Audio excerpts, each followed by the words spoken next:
Hi all and welcome back to the channel.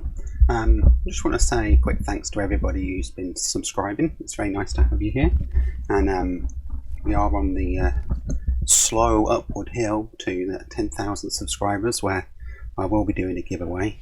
But I do want to say thanks to all my new subscribers and the people that I've been liking, and the comments. Some of the comments I've been reading have been really good. It's nice to trigger thoughts and everything, so it's really great, so thank you everybody. Anyway, on to today's topic. So I've briefly touched on a couple of the points I'm going to talk about today on another video briefly.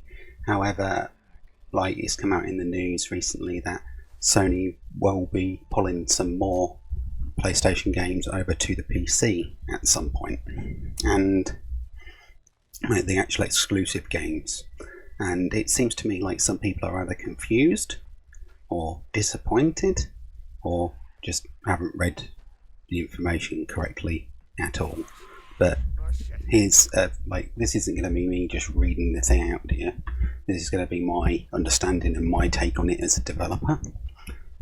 So as I say, some people are claiming that this will mean all PlayStation exclusives are going to be going to PC day and date, which is definitely not what's being said.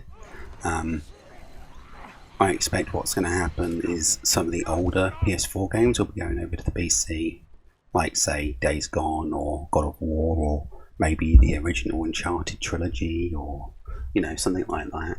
But it should be quite clear to people that I don't expect, Sony are not going to be putting their brand new first party PS5 titles directly to PC.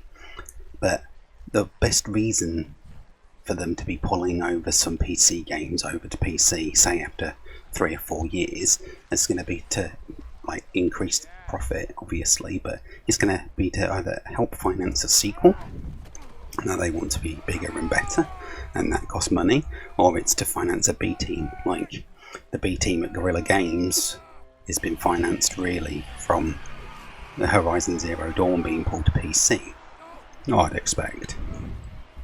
Now, the reason they won't be putting games directly to PC day and date is not just because of depleted console sales.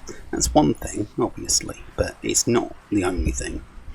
And to me, from a developer standpoint,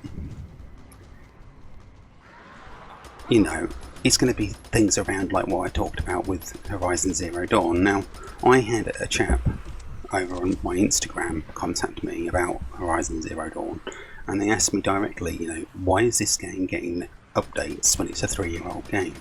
Why is it getting updates on PC? And the reason for this is when they devved the game for the first time round, they was only concentrating on the PS4 and the PS4 Pro. And when you put a game over to PC, you've got multiple configurations to adhere to.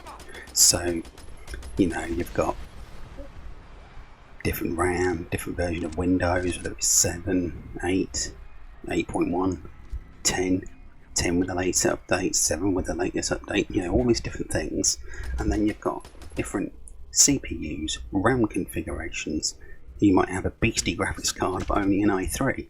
It might be a complete plethora of different configurations for PC. And that's without even going into the differences between the different DirectX frameworks, whether it's 11, 10, DirectX 12, DirectX 12 Ultimate. All of these different things have different nuances, which cause a whole entire list of bugs. It's nowhere near the same as developing for a console. In fact, it's absolutely a nightmare to develop for PC games. It's why console development has always been favoured in the industry. Some games never get to PC for some, they're on console and that's it. But it's a nightmare. And I'd say almost every single PC gamer out there has come across that even though they have the correct requirements, they still hit an issue because they've just got a config that was never looked at and they've hit an issue. And that's just how it is. So this is one of the biggest things that I expect them never to be doing, because I think the quality for PlayStation games is so high and is there because they can concentrate on just that one platform, and they've not got to employ dozens and dozens of more QA engineers and testers and all the other rigs and everything like that. And you know, I expect that's how they're going to go, and Sony's dev teams will never be doing day and date PC. I expect, you know, how this is with Xbox at the moment. You see how Halo is, and I think half the reason it's like that is because it's not just because of all the other issues like the remote outsourcing and too much of that going on. I do feel it's possibly because they've been concentrating on too many platforms.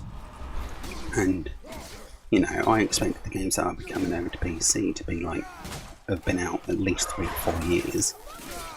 You might, you know, like I said, Days Gone, or, you know, the newer God of War game, or, you know, things like that will probably get pulled over. But they're not going to be saying, right, we're releasing Miles Morales with a new console and we're going to put it to PC straight away. That's not going to happen.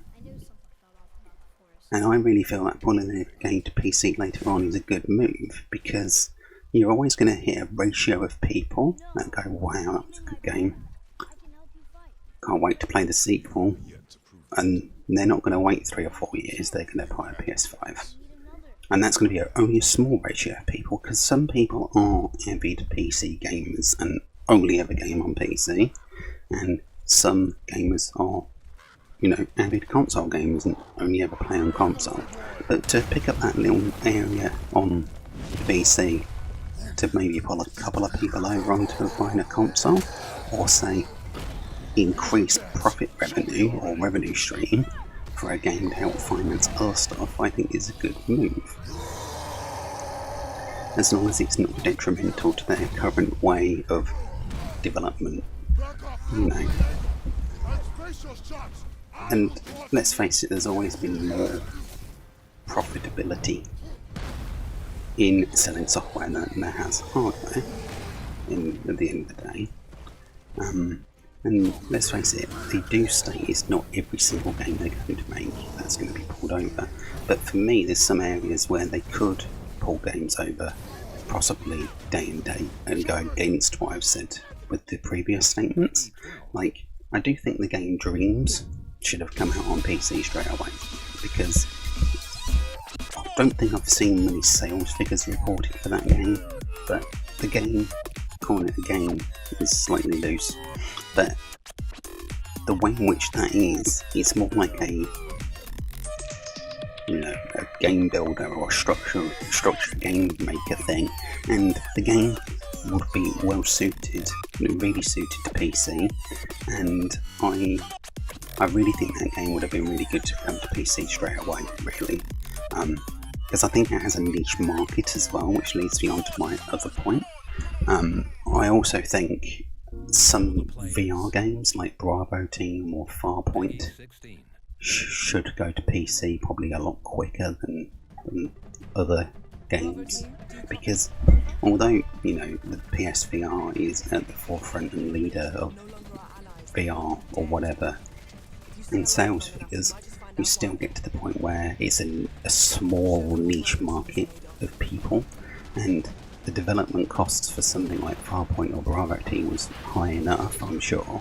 So if they put them to PC for the other VR headsets, they could increase a lot more profit around those games, and that would obviously go against the we've got a game, it's on PS5 or PS4 until 3-4 years, and we've hit a certain sales number, revenue stream, and how long it's been out, and then we're going to pull it to PC. And even then, I don't think they're going to pull absolutely everything over. Like, I can't see them putting Medieval remake over to PC. Like, it's just not the game that's suited to the platform. Like, I just don't see that one going over at any point. But yeah, I mean, I do think some PSVR games should be pulled over to PC, and so, yeah, as long as they don't break development strategy to what's been working on all of the other games they've done so far. And like in my head, when I think about it, like I can't see them going against what they've done already that works, because like they're not going to want to employ more and more devs to fix PC issues and have a PlayStation team there and a PC team here and all these different, because they're more, because the development for PlayStation is very similar to PC, but it's just one spec you've got to adhere to, not multiples. Like, they can program the game for the console and then pull it over to PC 3 or 4 years later, and a lot of the stuff will be okay. You will have a whole list. I'm not saying it's going to be really streamlined, but you're still going to have probably a year's worth of development to fix all the issues that have come out from putting it on multiple different PC configurations.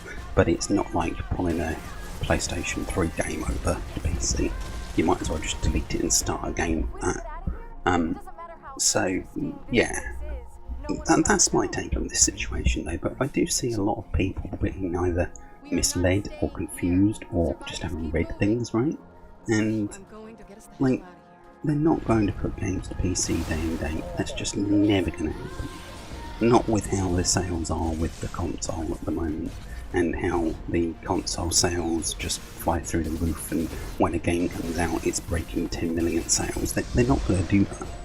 Like, do you really think if they'd have put Ghost of Tsushima over to PC day and date it'd have hit the numbers that it would have? No, it wouldn't. You know who I am? I don't think so. Anyway, that's going to do it for today's video.